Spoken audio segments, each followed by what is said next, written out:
sejak tahun 70-an.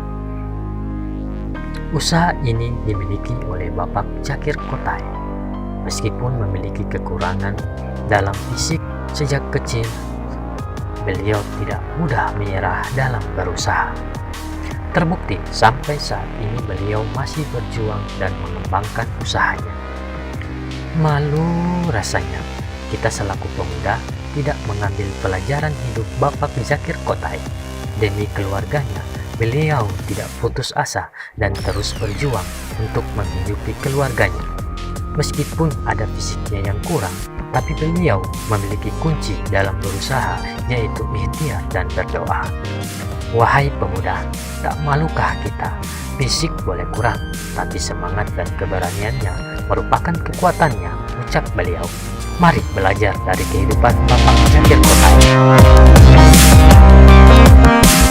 Oke, assalamualaikum warahmatullahi wabarakatuh.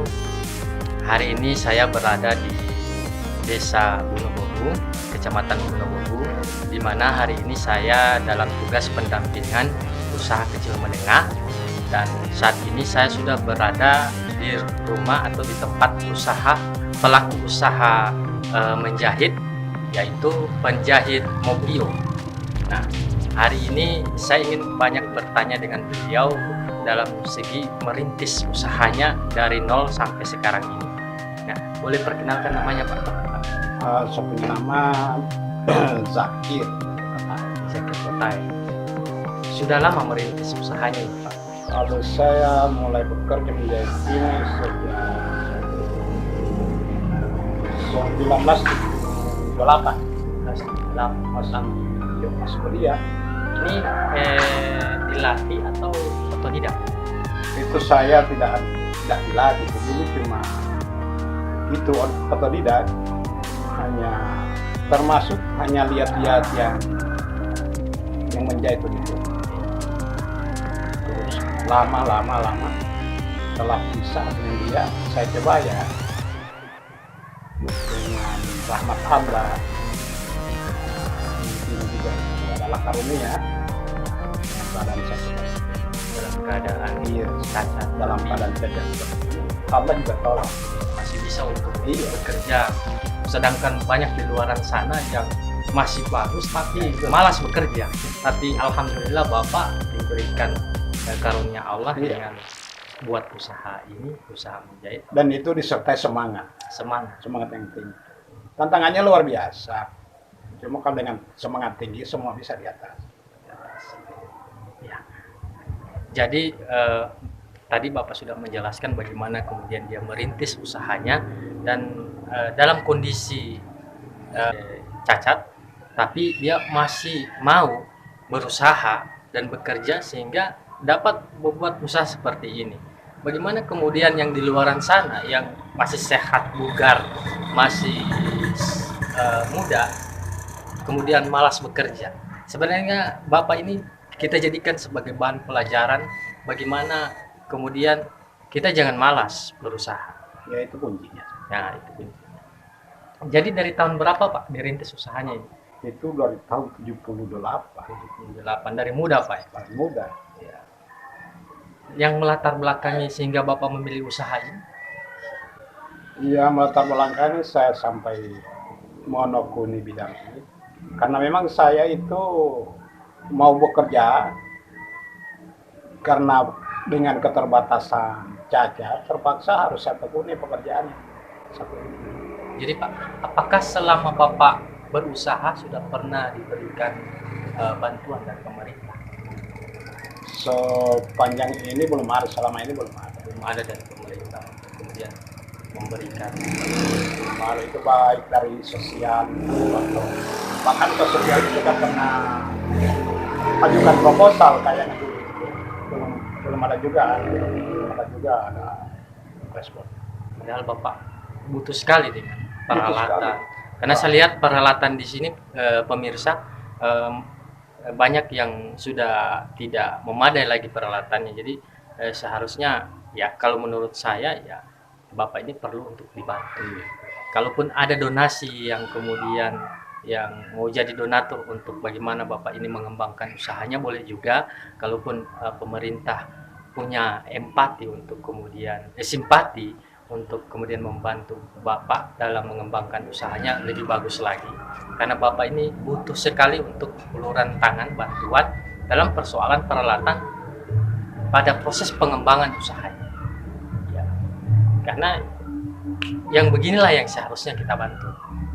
Karena Bapak merintis usahanya itu sudah terlalu lama, sebenarnya Bapak tidak mengharapkan untuk dibantu. Cuman sudah sewajarnya dia untuk dibantu.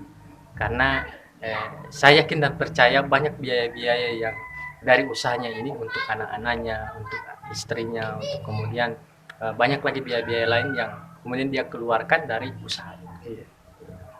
Mungkin ada pesan kepada pemerintah atau apakah yang bisa Bapak sampaikan tentang persoalan usahanya Bapak? Ini usaha saya sangat bersyukur kalau bisa dibantu oleh pemerintah. Karena dalam hal ini saya dalam kehidupan ini harus menyekolahkan anak, kemudian biaya hidup hari-hari dengan keterbatasan begini. Artinya dengan susah payah saya usahakan. Saya itu ya kalau bisa dapat uluran tangan dari pemerintah, saya sangat berharap.